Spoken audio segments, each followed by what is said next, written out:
आप अपनी पूरी लाइफ टाइम में कितना मसल गेन करोगे ये डिपेंड करता है सिर्फ दो फैक्टर्स के ऊपर। फैक्टर नंबर 1 है एनाबॉलिक स्टेरॉइड्स आप कितने यूज़ कर रहे हो, और फैक्टर नंबर 2 है फॉर नेचुरल एथलीट्स जिन्होंने कोई भी एनाबॉलिक स्टेरॉइड यूज़ नहीं करने कि मैकेनिकल टेंशन कितनी आप डाल रहे हो अपने मसल में। बात करेंगे मैकेनिकल टेंशन के ऊपर कि कैसे हमारे सारे ट्रेनिंग वेरिएबल्स के ऊपर ये इफेक्ट करता है और किस तरह से हम इसको यूज़ करके मैक्सिमम मसल साइज गेन कर सकते हैं।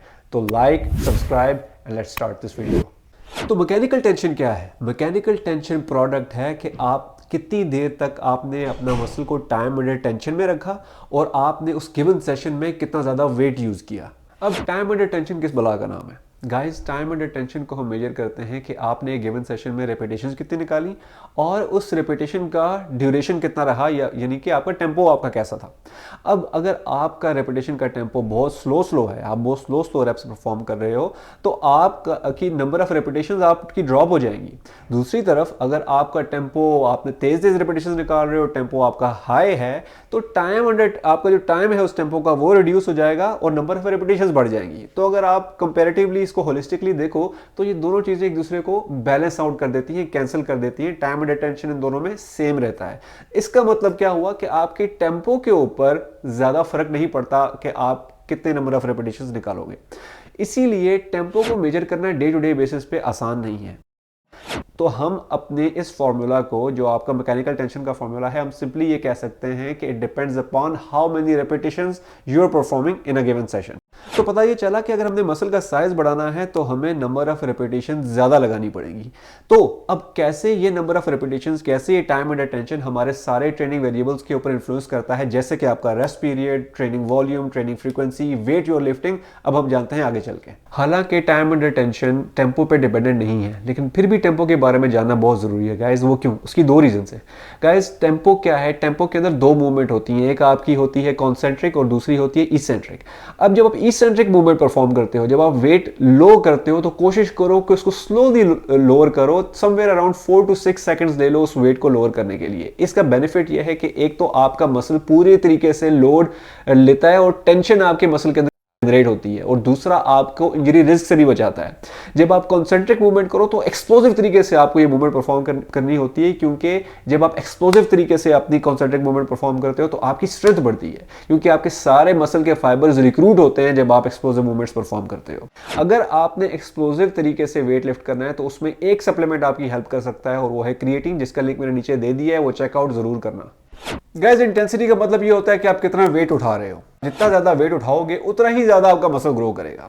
लेकिन हम ये देखते हैं आजकल के लेटेस्ट रिसर्च में कि एज लॉन्ग एज आपकी रेपिटेशन रेंज 5 से 30 के दरमियान में है, आपका मसल जो ग्रोथ है उसकी वो सेम रहेगी। इससे अगेन साबित ये होता है कि कितना आप वेट उठा रहे हो उससे फर्क नहीं पड़ता, आप कितनी टाइम अंडर टेंशन या कितने नंबर ऑफ रेपिटेशन निकाल रहे हो, इससे फर्क पड़ता है। अब हम टाइम अंडर टेंशन के लेंस से देखते हैं कि क्या हमारा ट्रेनिंग प्रोटोकॉल ऐसा होना चाहिए कि हम फेलियर तक ट्रेन करें या फिर हम 3 रेप्स रिजर्व में रखें। तो आओ मैं 2 सिनेरियोज आपके सामने रखता हूं कि जिसमें पहले सिनेरियो में मैं फेलियर तक ट्रेन करता हूं। फेलियर तक ट्रेन करने का मतलब ये है कि जब मैं सेट 1 लगाऊंगा तो मेरे नंबर ऑफ रेपिटेशन ज्यादा होंगे, क्योंकि मैं फेलियर तक जा रहा हूं। लेट्स से कि वो नंबर ऑफ रेपिटेशन है 15।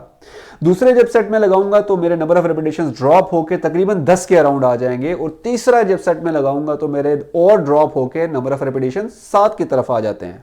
जब मैं टोटल करूंगा तो मेरे टोटल नंबर ऑफ रेपिटेशन बनेंगे यहां पर 32। अब दूसरे सिनेरियो में जब 3 रेप्स मैंने रिजर्व में रखी हुई है तो मैं नंबर ऑफ रेपिटेशन पहले सेट में कम लगाऊंगा रिलेटिवली, यानी कि पहले सेट में मेरे नंबर ऑफ रेपिटेशन आए तकरीबन 12, दूसरे में सेट में नंबर ऑफ रेपिटेशन और कम हुए 11, और तीसरे सेट में और ड्रॉप होकर 9 हो गए। अब जब मैं इन दोनों को टोटल करता हूं तो मेरे नंबर ऑफ रेपिटेशंस दोनों के केसेस में अराउंड सेम आते हैं 32। जब दोनों केसेस में नंबर ऑफ रेपिटेशन सेम है तो टेंशन मसल में सेम क्रिएट हो रही है, time under tension in other words भी सेम है, और इसीलिए दोनों केसेस में आपकी मसल ग्रोथ भी सेम होगी।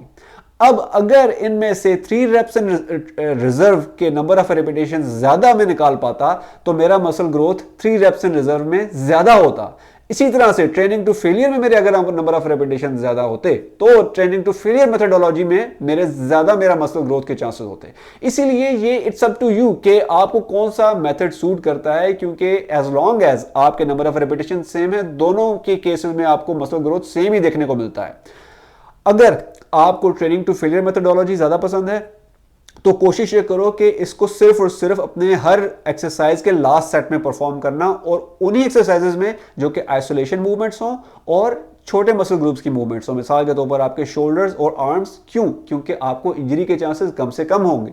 इसी तरीके से अगर आपको 3 रेप्स इन रिजर्व में रह के हर सेट लगाना है तो ये जानना, पता लगाना मुश्किल होता है। बहुत से लोग नहीं डिटरमिन कर पाते कि कब आप उस पॉइंट पे पहुंचे हो कि आपके 3 रेप्स अब रिजर्व में रह गए हैं। तो अगर आपको ये जानना है, इस पे मैं ऑलरेडी ये वीडियो बना चुका हूं, उसको जरूर चेकआउट कर लेना। बहुत से लोगों ने ये वीडियो देखी और पसंद की है। और अगर अभी तक वीडियो पसंद आई हो, कुछ नया सीखा हो, तो लाइक जरूर करना, नीचे बटन जरूर दबाना लाइक का, सब्सक्राइब करना बहुत जरूरी है। और मैं चलता हूं आगे वीडियो की तरफ। अब हम देखते हैं कि क्या सेट्स के दरमियान रेस्ट बढ़ाने या कम करने से क्या आपका मसल ग्रो होगा, या फिर ये भी टाइम अंडर टेंशन पे ही डिपेंडेंट है।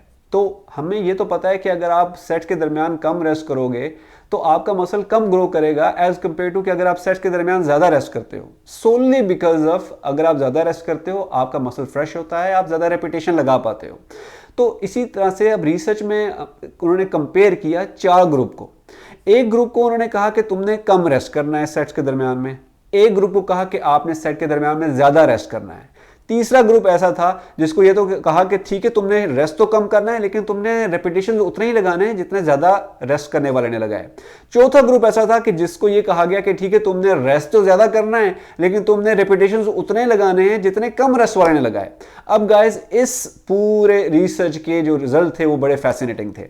अब हम ये तो एक्सपेक्ट कर रहे थे कि जो ज्यादा रेस्ट करने वाला है वो उसका मसल ज्यादा ग्रो करेगा कंपेयर टू कम रेस्ट करने वाले के, लेकिन हमें ये नहीं पता था कि जब तीसरा ग्रुप जिसने अपने नंबर ऑफ रेपिटेशन उतने ही लगाए हैं जितने लॉन्ग रेस्ट पीरियड वाले ने लगाए हैं, उसका भी मसल उतना ही ग्रो किया जितना कि लॉन्ग रेस्ट इंटरवल वाले का किया। अगर रेस्ट पीरियड पे मसल ग्रोथ डिपेंडेंट होता तो वो ग्रुप जिसने ज्यादा रेस्ट किया था और रेपिटेशन कम लगाई थी वो उसमें भी हमें मसल डेवलपमेंट उतनी ही देखने को मिलती, लेकिन ऐसा नहीं था। इससे ये बात साबित हुई कि इट डज नॉट मैटर कि आप रेस्ट 3 मिनट का करते हो या 1 मिनट का करते हो, एज लॉन्ग एज आप नंबर ऑफ रेपिटेशंस मैच कर रहे हो, in other words time under tension आप सेम दे रहे हो, तो आपका मसल उतना ही ग्रो करेगा। तो यहां अगेन ये प्रूव होता है कि time under tension is the king. अब बात करते हैं फ्रीक्वेंसी की। तो गाइस फ्रीक्वेंसी का मतलब ये है कि आप एक वीक में अपने मसल को कितनी दफ़ा ट्रेन कर रहे हो। तो मिसाल के तौर पर अगर आप 10 सेट्स आप बाइसेप कर्ल्स के लगाते हो एक ही दिन में, वर्सेस आप वही 10 सेट्स को डिवाइड करते हो 3 दिन में, मंडे ट्यूसडे वेडनेसडे को आप 3-3 सेट लगाते हो, तो दोनों को कंपेयर करोगे तो मसल साइज आपका किस में ग्रो करेगा?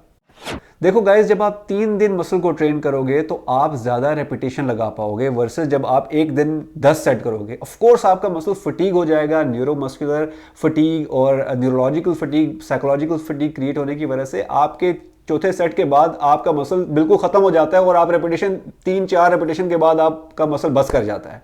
लेकिन अगर आप डिवाइड करोगे तो चूंकि आपका मसल फ्रेश है, आप एक नया स्टिमुलस उसमें क्रिएट कर सकते हो, ज्यादा रेपिटेशन लगा पाओगे और आपका मसल ग्रो करेगा। तो अब क्या हमें यह कहूं कि फ्रीक्वेंसी ज्यादा होने की वजह से आपका मसल ग्रो हुआ है? नहीं।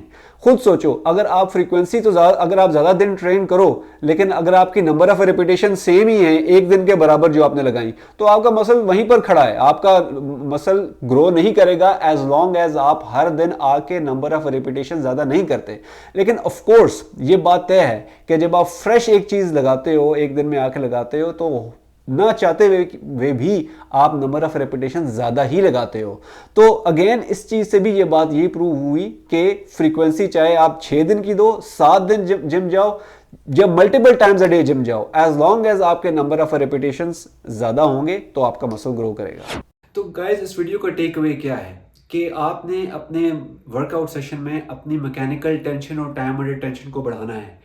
ये मैटर नहीं करता कि आप वेट कितना उठा रहे हो, आप कितने दिन जिम जा रहे हो, आप कितना ज़्यादा इंटेंसिटी से ट्रेन कर रहे हो। सिर्फ डिपेंड ये करता है कि आप मैकेनिकल टेंशन अपने मसल में कितनी जनरेट कर पा रहे हो।